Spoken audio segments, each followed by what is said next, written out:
नमस्कार दोस्तों, मैं अभिषेक चित्रांशी। स्वागत है आप सभी का मेधावी पे। दोस्तों, हम बौद्ध धर्म के बारे में बहुत डिटेल्स चर्चा कर रहे हैं और इस क्रम में मैंने आपको बहुत सारे इसके वीडियोस दे रखे हैं छोटे छोटे पार्ट में बना के, ताकि आपको पढ़ने समझने में आसानी हो सके, आप उसे रिवाइज कर सकें और अगर आप चाहें तो उसके नोट्स अगर आप बना रहे होंगे तो आपको बहुत प्रॉपर नोट्स भी मिल रहे होंगे।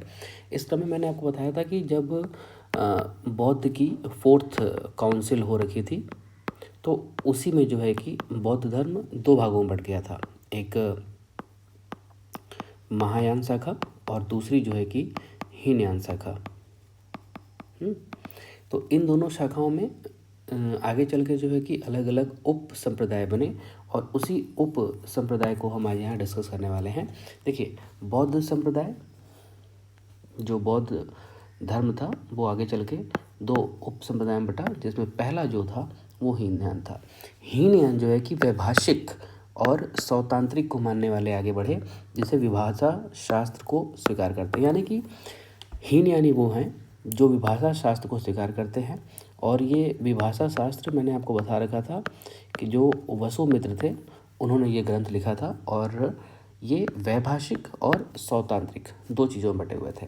अगर हम इसके में आगे भी देखें तो जैसे हमने यहाँ पे हीनयान देखा, आगे चल के हम महायान को देख रहे हैं। इसमें क्या होना है, ये भी आगे चल के दो भागों में बटे, एक विज्ञानवादी और दूसरे शून्यवादी। जो शून्यवादी रहे इन्हें जो है कि माध्यमिक भी कहा जाता है, और इसके जो प्रवर्तक रहे वो नागार्जुन रहे। दरअसल नागार्जुन की जो कृति रही वो माध्यमिका रही, इसीलिए इनके प्रवर्तक नागार्जुन, और शून्यवादियों को जो है कि माध्यमिक भी कहा जाता है। वैसे ही जो विज्ञानवादी थे उनके प्रवर्तक रहे मैत्रेयनाथ। ठीक, अब आइए हम जो फैक्ट्स पॉइंट्स हैं उन पे डिटेल कर रहे हैं, कैसे इसको ध्यान रखना है वो आगे चल के हम देखेंगे। क्योंकि ये दोनों संप्रदाय जब आगे बढ़े ना, तो ये 6ठी शताब्दी में आते आते क्या हुआ कि बौद्धों की एक और शाखा बनी जिसे वज्रयान कहा गया।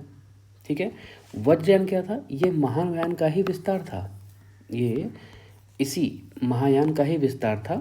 लेकिन इसमें क्या हुआ कि पहले क्या था कि बुद्ध को हीनयानी और महायानी इस बात में कंफ्यूज थे कि वो भगवत रूप हैं या नहीं हैं, वो महापुरुष हैं या नहीं हैं, इस पे कन्फ्यूज़न था। पर आगे चल के वज्रयान जो शाखा बनी उसमें ये मान लिया गया कि ये तंत्र मंत्र आदि में विश्वास रखते थे, और इसमें ये भी कहा गया कि बुद्ध को जो है कि ये तांत्रिक के रूप में स्वीकार करते थे। पहले महापुरुष थे या नहीं हैं इस पे था, भगवत या उन्हें ईश्वर माना गया, इसमें कन्फ्यूज़न था। पर अब वज्रयानी जो शाखा आई उन्होंने साफ साफ कहा कि बुद्ध को जो है कि तंत्र मन से जोड़ दिया और बुद्ध को तांत्रिक के रूप में स्वीकार करने लगे।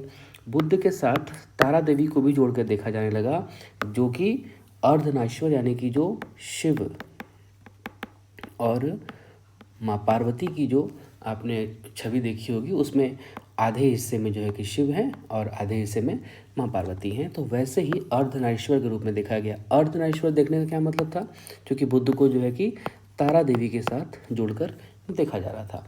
बुद्ध को बोधिसत्व के रूप में देखा जाने लगा। बोधिसत्व का मतलब है कि जिसने परम ज्ञान को प्राप्त कर लिया है वो बोधिसत्व कहलाते हैं। बौद्ध धर्म में बताई गई अष्टांगिक मार्गों के आधार पर, पिछली वीडियो मैंने आपको बता रखा है कि अष्टांगिक मार्ग के बारे में हमने डिटेल चर्चा कर रखी है। अगर आपने वीडियो देखा है तो ठीक है, अदरवाइज़ आप जाके उसे देख सकते हैं।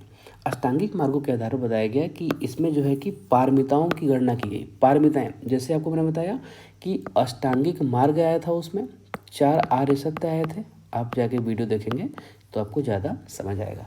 4 आर्य सत्यों के आधार पर अष्टांगिक मार्ग बताए गए थे।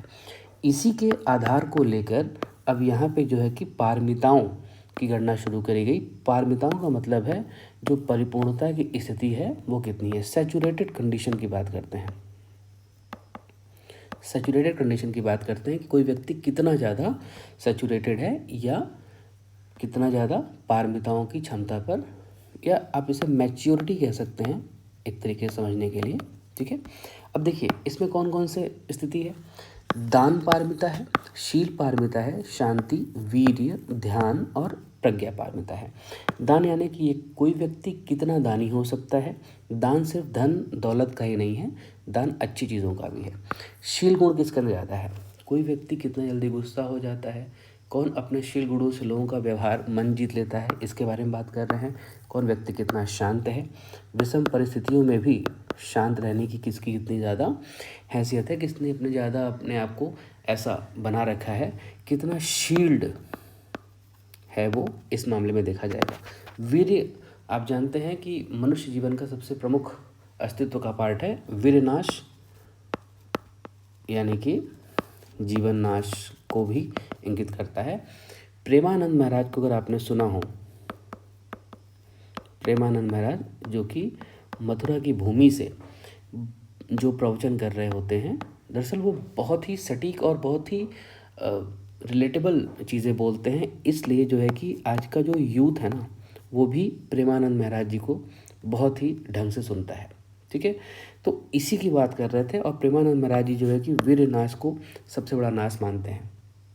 वीरनाश व्यक्ति के, जैसे अब अगर मेल में टेस्टोस्टेरॉन को देखें तो जो टेस्टोस्टेरॉन है ना, यही अपने आप में व्यक्ति को व्यक्ति बनाता है, पुरुष को पुरुष बनाता है।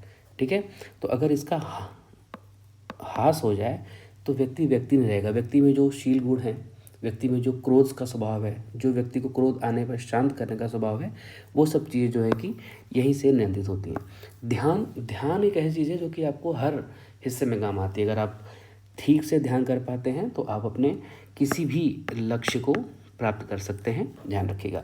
प्रज्ञा यानी कि बुद्धिमत्ता से इसको जोड़ सकते हैं कि कोई व्यक्ति किसी सब्जेक्ट को, किसी विषय को, किसी समस्या को कितने अच्छे, कितना ढंग से उसको जो है कि डिटेल कर सकता है। दरअसल ये एक स्थित प्रज्ञ व्यक्ति की बात करते हैं। स्थित प्रज्ञ व्यक्ति वो होता है जो अपने फैसलों पर अडिग होता है, या एक बार अगर कोई फैसला ले लिया तो उससे जो है कि वापस नहीं होता। एक अन्य बौद्ध ग्रंथ है जिसे कहा जाए 10 भूमिका सूत्र।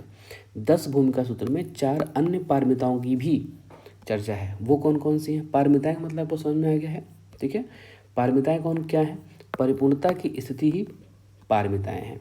ठीक है, तो 10 भूमिका सूत्र में 4 अन्य पारमिताएं बताई गई हैं। पहला है उपाय पारमिता, दूसरा है प्राणिधान पारमिता, तीसरा है बल पारमिता और चौथा है ज्ञान पारमिता। इनकी डिटेल भी वही है जो मैंने आपको ऊपर बताई। ठीक है, यहाँ पे एक जो एक्स्ट्रा आप इसको पॉइंट कह सकते हैं वो ये है कि मैत्रेय नाथ जो है ना, जो मैत्रेय हैं वो भविष्य में आने वाले बोधिसत्व हैं, जो कि बुद्ध के बाद दूसरे बोधिसत्व के रूप में जाने जाएंगे। आरंभ में महायान संप्रदाय में कुल 24 बुद्धों की कल्पना करी गई थी।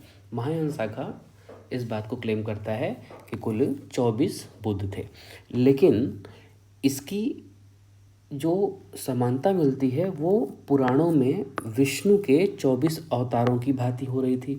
तो आगे चल के इनका मत बदला और उसके बाद उन्होंने कहा कि बुद्ध असंख्य हैं, यानी कि बुद्ध केवल 24 नहीं बल्कि ये असंख्य हैं। ठीक है, इन बुद्धों में जो प्रमुख रूप से, ये 24 है ना, इन 24 में जो प्रमुख रूप से हैं वो 4 हैं। पहले हैं मंजूश्री। मंजूश्री क्या है? एक हाथ में खड्ग और दूसरे में पुस्तक। मैंने आपको बुद्ध की अलग अलग प्रतिमाओं, उनके अलग अलग जो है कि हस्त मुद्राओं के बारे में भी पिछली क्लास में ढंग से बताया है। मैंने आपको ये भी बताया है कि उनकी हस्त मुद्राएं किस बात को इंगित कर रही हैं और उनसे क्या आपको संदेश मिल रहा है। अगर आप नहीं देखे हैं तो आप जाके वीडियो देख सकते हैं, अभी कल की ही वीडियो है वो। ठीक है, मंजूश्री के एक हाथ में खड्ग है और दूसरे में पुस्तक है, यानी कि ये बुद्धि को प्रखर करने वाले देवता के रूप में स्वीकार किए गए हैं।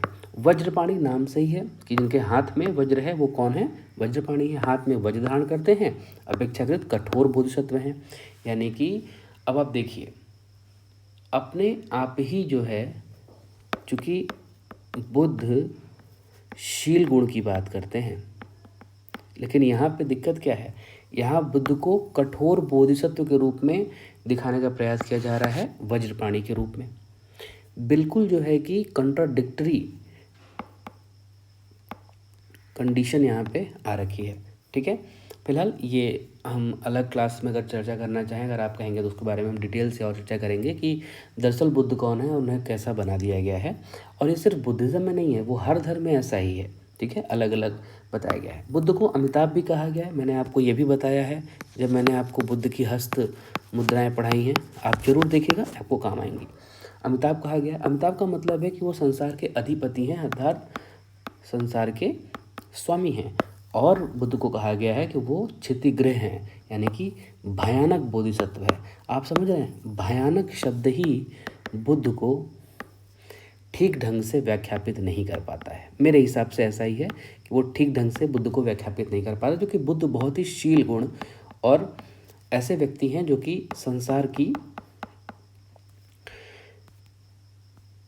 संसार को अपने पुत्र के समान समझकर आगे बढ़ रहे हैं। और वो ऐसा चाहते हैं कि सभी जो हैं कि सुख से रहें, और इसीलिए उन्होंने बताया कि सभी प्रकार के सुख की आशा करना ही दुख का सबसे बड़ा मूल है, ठीक है। लेकिन वो ये नहीं कह रहे हैं कि तुम कुछ भी मत करो, और इसलिए बुद्ध को भयानक कहना मेरी अपनी अंतर्मन इस बात को गवाही नहीं करती है, तो मैं थोड़ा इसके विरुद्ध रहूँगा।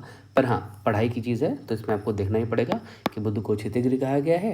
और अगर आपसे क्वेश्चन पूछे कि भयानक बोधिसत्व के रूप में बुद्ध को किस रूप में दर्शाया गया है, तो आपका आंसर होगा क्षितिगिरि, ठीक है। महायानियों ने मान्यता के आधार पर पूर्व शैल और उत्तर शैल बना लिए हैं, ठीक है, ध्यान रखिएगा। नेक्स्ट आइए, बौद्ध आचार्य जो वसुबंध हैं प्रारंभ में तो हीनयानी थे, पर इनके अपने जो बड़े भाई थे जो कि महायानी थे, उनका नाम असंध था। इनके कहने पर वसुबंध जी क्या हो गए, महायानी बन गए, जो कि प्रारंभ में हीनयानी थे, पर बड़े भाई की सलाह पर वापस से क्या हो गए, वो महायानी हो गए। वसुबंध ने लिखा सर्वास्तिवाद संप्रदाय, यानी कि उन्होंने एक नया संप्रदाय को जन्म दिया जिसका नाम था सर्वास्तिवाद संप्रदाय, ठीक है, वो उसके प्रवर्तक हैं। और इन्होंने क्या किया कि इसको जो है कि महायान से जोड़ दिया। किसको जोड़ दिया महायान से, सर्वास्तिवाद को महायान से जोड़ दिया। इनकी मूल मान्यता जो थी वो इस लाइन में है, क्या है वो मानते हैं कि इस जगत में जो भी अवयव हैं वो क्षणिक नहीं है। आप पंचभूतों को देख लें या जिस चीज़ को भी आप अवयव समझते हो, उनका मानना ये है कि वसुबंध कहते हैं कि इस जगत में जो भी चीज़ें हैं वो अवयव क्षणिक मात्र नहीं हैं, अपितु अव्यक्त रूप में सदैव से विद्यमान हैं और रहेंगे। फाइन। अब आइए, बौद्ध धर्म आत्मा के अस्तित्व को स्वीकार नहीं करता, पर आप ध्यान रखिएगा आत्मा के अस्तित्व को स्वयं बुद्ध स्वीकार करते हैं, ठीक है। बौद्ध धर्म नहीं कर रहा हो, बात अलग का है, पर बुद्ध जो है कि आत्मा के अस्तित्व को स्वीकार करते हैं। हालांकि बौद्ध धर्म आत्मा के अस्तित्व को स्वीकार नहीं करता, बल्कि चेतना को प्राथमिकता देता है कि वो बुद्धि बल पर विवेक पर ज़्यादा फोकस रहता है। बौद्ध ग्रंथ क्या कह रहा है, बौद्ध ग्रंथ जो है मिलिंद पन्हो से कंफ्यूज नहीं होना। मिलिंद पन्हो का मतलब है मिलिंद के प्रश्न। मिलिंद के प्रश्न किससे हैं, नागार्जुन से हैं, और इसीलिए इसको कहा गया है मिनांडर नागार्जुन संवाद। फाइन। अब मिलिंद पन्हो जो है वो क्या कह रहा है, ये चेतना ही अगले जन्म में चली जाती है। मिलिंद पन्हो में उत्तर देते हुए नागार्जुन मिलिंद से कहते हैं कि तुम जिस चेतना की बात कर रहे हो यही चेतना जो है कि अगले जन्म में चली जाती है, न कि आत्मा। वो आत्मा की बात कर रहे हैं, जबकि नागार्जुन कह रहे हैं कि नहीं, आत्मा अगले जन्म में नहीं जाती, जबकि जाती है तो क्या, चेतना, ठीक है। बौद्धों के एक अन्य संप्रदाय सम्मितीय संप्रदाय का मानना है, क्या मानना है इनका, कि चेतना के स्थान पर आत्मा इस जन्म से उस यानी कि दूसरे जन्म चली जाती है, उल्टा, कॉन्ट्राडिक्टरी। फाइन। सम्मितीय संप्रदाय मानता है कि चेतना के स्थान पर आत्मा इस जन्म से दूसरे जन्म चली जाती है, जबकि मिलिंद पन्हो में मिनांडर नागार्जुन संवाद में क्या कहा जा रहा है कि चेतना अगले जन्म में चली जाती है, आत्मा नहीं जाती। कंफ्यूज तो नहीं हो रहा है आप, क्लियर है। फाइन। अब दूसरा देखिए, यही जो मैंने आपको ऊपर बताया ये फैक्ट इंपॉर्टेंट है, कॉन्ट्राडिक्टिव भले है पर ये बिल्कुल ठीक है। फाइन। ये मैंने आपको बताया बौद्ध उपसंप्रदाय के बारे में। उम्मीद करता हूँ कि आपके सारे डाउट्स बौद्ध धर्म को लेकर क्लियर हो गए होंगे। अब हम, अगर आप खारिश हो तो हम दूसरे किसी टॉपिक पे बात करेंगे जो कि इसी तरीके से बहुत एनालिटिकल और आपके लिए बहुत ही फ़ायदेमंद साबित होने वाला है। आपके प्रश्न बहुत आसानी से ठीक हो जाने वाले हैं। बहुत बहुत धन्यवाद। आइए, और हाँ, अगर आपको हमारा पढ़ाया हुआ चीज़ ठीक लगता है, अगर आपको किसी भी तरीके से लाभ दे रहा है, तो आप इसे अपने दोस्तों में शेयर कर सकते हैं अगर आप चाहें तो। फिलहाल